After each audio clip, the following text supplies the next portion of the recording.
एक एक गुड़िया एक बच्ची का हाथ पकड़े खड़ी है और आईने की तरफ देखती है, और आईने के कांच तर तर तर तर टूट के घर वालों की तरफ जा रहे हैं और उन्हें जख्मी कर रहे हैं। आखिर ये सब क्या हो रहा है और क्या होगा? क्या सब मारे जाएंगे? ये जानने के लिए तो आपको इस कहानी को पूरा सुनना होगा और इस वीडियो को पूरा देखना होगा।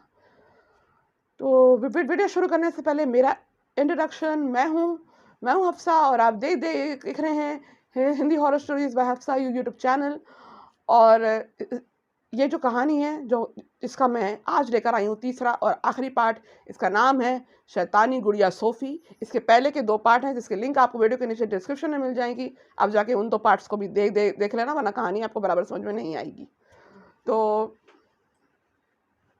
एक बच्ची लुबना, उसको एक शैतानी गुड़िया उसका हाथ पकड़ के अपने वश में करके उसकी माँ के कमरे में लेकर आई, और उसके हाथ में, बच्ची के हाथ में चाकू है, और बच्ची माँ को चाकू घोंपने ही जा रही थी कि माँ की आँख खुल गई, और माँ चीखी, उसकी आवाज़ से उसके बाप की भी आँख खुल गई, और उसने बच्चे का हाथ पकड़ा और पकड़ लिया और बहुत मुश्किल से उसके हाथ से कुछ करके वो चाकू को छुड़ा दिए।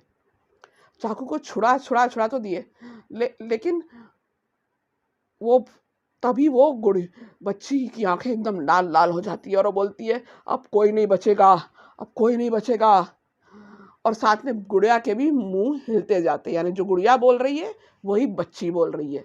वो बच्ची बोलती है, अब कोई नहीं बचेगा, मैं किसी को भी नहीं छोड़ूंगी, अब देखो मैं क्या करती हूँ। वो लोग बोलते हैं ये सब क्या हो रहा है? गुड़िया को इतना खींचना चाहते हैं, वो उसके हाथ पे ऐसा लगता है जैसे कि गम से चिपकी हुई है, बिल्कुल वो छूटती नहीं है।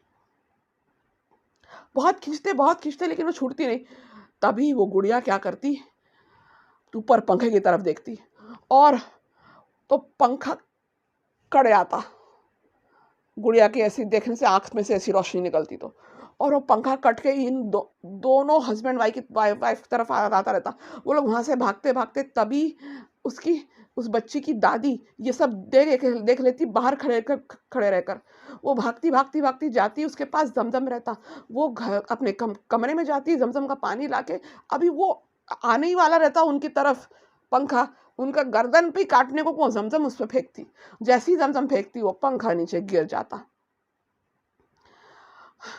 तो फिर वो गुड़िया बोलती, अच्छा, और वो बच्ची भी बोलती कि तुम्हें क्या लगता है मेरा एक बार अगर खाली गया तो तुम लोग बच जाओगे? मैं तुम लोगों को नहीं छोड़ूंगी, कोई नहीं बचेगा। तभी जुबैर क्या करता है, उस बच्ची का बाप अपने फोन में कुरान शरीफ ऑन करता है, और जैसे ही कुरान शरीफ को ऑन करता है ना, तो वो गुड़िया उसके हाथ से छूट के बच्ची के गिर जाती है। और जैसे ही कुरान शरीफ बंद करते, गुड़िया वापस आके चिपकती है। तो ये लोग बोलते अब क्या करेंगे? तो फिर वो क्या करते, मोबाइल के ऊपर डोरी बांधते और कुरान शरीफ ऑन करके बच्ची के गले में मोबाइल को लटका देते, और वो गुड़िया जाके दूर गिर जाती है। और ये लोग कहते कि रात कैसी भी निकालते हैं, सुबह जुबैर कहता है कि मैं जाके मस्जिद के मौलाना से बात करता हूँ। कुरान शरीफ चालू रहने की वजह से रात भर उस गुड़िया की ताकत बिल्कुल नहीं चल पाती। और फिर वो कहता है अपनी माँ को, बीवी को, कि देखो ये कुरान शरीफ बंद मत होने देना, और बच्चे गले से मोबाइल को निकलने में मत देना। मैं मौलाना से मिलने जा रहा हूँ, मस्जिद के मौलाना को मिलकर जुबैर सब बात बताता है। तो वो कहते हैं ये तो बहुत ही कुछ शैतानी बात लग रही है, तो मैं इतना बड़ा आमिल नहीं हूँ, कोई बहुत बड़े पीर के पास जाना पड़ेगा, मैं उन्हें जानता हूँ, चलो उनके पास जाते हैं। तो वो पीर के पास जाते हैं। तो जब पीर मुराकबा करके देखते हैं, तो वो पीर बताते हैं कि दरअसल उनको पता चलता है। तो पीर बताते हैं कि देखो, बोलते हैं ये आज से कई सालों पहले की बात है कि एक जादूगर था, और वो जादूगर शैतान को काबू में करना चाहता था, इब्लीस को, और जादू के जोर से। और उसने अपनी बच्ची की गुड़िया में उस शैतान को बुला के जादू के जोर से कैद किया था, और उस गुड़िया का नाम सोफी था, इसीलिए उस गुड़िया का नाम सोफी है। और वो बोलते हैं कि लेकिन जब शैतान उस गुड़िया में आया, तो वो शैतान ने, जादूगर ये समझा था कि शैतान मेरा गुलाम बन के रहेगा, मैं जिसको बोलूंगा वो करेगा, लेकिन उस शैतान ने उस गुड़िया में आकर उस जादूगर को ही मार डाला। और उसके बाद से वो शैतानी गुड़िया, वो शैतान उस गुड़िया के ज़रिए इसी तरह बच्चों को अपने वश में करके उनसे कई ख़ानदानों को ख़त्म किया है। वो मौलाना कहते हैं जल्दी चलो इससे पहले कि देर हो जाए। लेकिन ये लोग यानी मौलाना काफ़ी दूर रहते, काफ़ी 1-2-3 घंटे का रास्ता रहता है, यानी उन तक जाए आए करके ऐसा पूरा दिन निकल जाता, आए तक हो जाती रात। और यहाँ पे ख़त्म हो जाती मोबाइल की बैटरी, और जैसी ही मोबाइल की बैटरी ख़त्म हो जाती वो गुड़िया वापस आके बच्ची से चिपक जाती है। और यहाँ से ये मौलाना को लेकर ज़ुबैर आता रहता। तो जैसी ही तो वो गुड़िया क्या करती, वो कहती कि अब तुम लोग नहीं बचोगे। और ये लोग सब तीनों एक को एक हाथ पकड़े रहते, यानी गजाला, उसकी सास और बेटा। और वो लोग कहते छोड़ दो हमारी बच्ची को, छोड़ दो हमारी बच्ची को, छोड़ दो।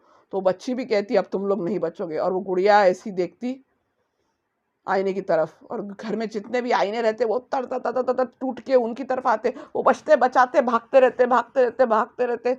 उनको थोड़ा जख्मी भी होते, इधर उधर खून भी लगता, सब यहाँ से निकलता, उधर से भागते रहते। तभी उस वक्त वो मौलाना पहुंच जाते। और वो मौलाना के पास अल्लाह का लॉकेट रहता, चेन लॉकेट। वो फौरन वो फेंकते बच्ची के गले में, जैसे ही जाता वो गुड़िया उससे छुटके के गिर जाती। और वो बच्ची ठीक हो जाती। बच्ची भाग के माँ बाप के पास आती। तो इधर वो गुड़िया क्या करती, वो बोलती अब कोई नहीं बचेगा। वो मौलाना को भी उठा के गिरा देती। तो फिर वो मौलाना क्या करते, वो दम करके एक मट्टी के ऊपर लेके आते वो कुरान का। तो वो मट्टी उस गुड़िया पे फेंकते, तो गुड़िया जाके दूर गिरती। जितनी देर में वो दूर गिरती, तो और वो क्या करते, वो लोग को बोलते, घर वालों को एक घेरा पूरा बनाते वो मट्टी का, उनके पास जल्दी से डालते, बोलते ये घेरे के बाहर मत निकलना। तो वो गुड़िया बोलती अच्छा तू क्या समझता है इनको बचा लेगा। वो इतनी जोर से हवा चलाती कि वो सारी मट्टी उड़ जाती इधर उधर। तो मौलाना क्या करते, जेब में से वो पानी दम पे करके लेके आए थे पानी, वो पानी उसके बाद फेंकते। तो वो बोलती गुड़िया बोलती मैं जल रही हूँ। ऐसा 2 बार फेंकते, 3 बार फेंकते।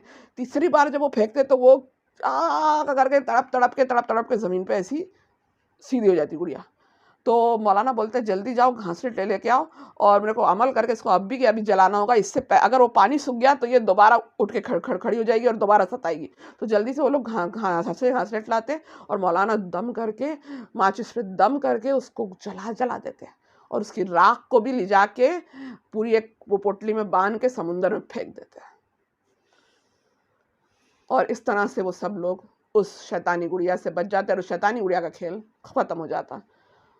तो दोस्तों ये थी कहानी शैतानी गुड़िया सोफ़ी की। और इसी तरह की हॉरर स्टोरीज को सुनने के लिए सब्सक्राइब कीजिए मेरे चैनल को, जिसका नाम है Hindi horror stories bye Hafsa. और मैं हूं आपकी होस्ट हफ्सा। और मेरे वीडियो को लाइक करें और ज़्यादा से ज़्यादा शेयर करें, और मुझे कमेंट करके बताएं कि आपको मेरी कहानी कैसी लगी, और आपको और किस तरह की हॉरर स्टोरीज चाहिए। मैं आपके लिए हर तरह की हॉरर स्टोरीज लाने की पूरी कोशिश करूँगी। और दोस्तों मैं आपको बता दूँ, मेरे 2 और स्टोरीज के चैनल हैं। एक है क्राइम स्टोरी का, और एक है फैंटेसी स्टोरीज का, यानी अरेबियन नाइट्स टाइप स्टोरीज का। जो क्राइम स्टोरी का चैनल है वो है दानिश और दहाब की क्राइम स्टोरीज। यानी दानिश एक प्राइवेट डिटेक्टिव है, और दहाब उसका असिस्टेंट ज़रूर है, लेकिन वो इंसान नहीं, वो एक उसका पेट बिल्ला है जो उसकी मदद करता है डिटेक्टिव केसेस को जो आते हैं उसके पास, उन्हें सॉल्व करने के लिए। तो वो कहानियाँ बहुत हटके होती है और बहुत इंटरेस्टिंग होती है। और बल्कि ये तो पहली बार है ऐसी कोई डिटेक्टिव स्टोरी के एक डिटेक्टिव है और उसका असिस्टेंट एक पेट बिल्ला है। तो ये कहानी बिल्कुल हटके, ऐसी कहानी आपने कभी नहीं सुनी होंगे। तो इसीलिए आप जाएं मेरे उस चैनल को भी सब्सक्राइब कर लें, डिस्क्रिप्शन में लिंक आपको मिल जाएगी। और मेरा एक और चैनल है जिसका नाम है Hindi fantasy stories bye Hafsa. उसके ऊपर मैं डालती हूँ अलिफ लैला कहानियाँ, लेकिन बिल्कुल अलग कहानियाँ, बिल्कुल नई स्टोरीज। अलिफ लैला टाइप्स होती है, बिल्कुल अरेबियन नाइट्स टाइप स्टोरीज होती है, लेकिन बिल्कुल नई स्टोरीज। अरेबियन नाइट्स की कहानी एक बिल्कुल नए अंदाज में मैं पेश कर रही हूँ। तो इसलिए उसे भी सुनने के लिए आप उस चैनल को भी जाकर सब्सक्राइब कर लें और उससे भी एंटरटेन हो। अच्छा दोस्तों, और आप मुझे इंस्टाग्राम पे भी फॉलो कर लें। मेरे 2 इंस्टाग्राम के अकाउंट भी आपको मिल जाएंगे, आप मुझे उन पर भी फॉलो कर लें। अच्छा दोस्तों, मैं चलती हूँ, फिर मिलूंगी आपसे अगले वीडियो में इंशाल्लाह एक नई कहानी लेकर। अल्लाह हाफिज़, दुआ में याद रखना।